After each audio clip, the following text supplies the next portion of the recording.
Ciao, look.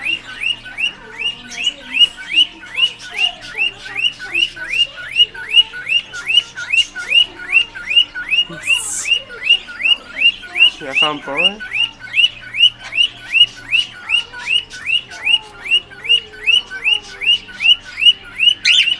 I'll buy you that one just for you.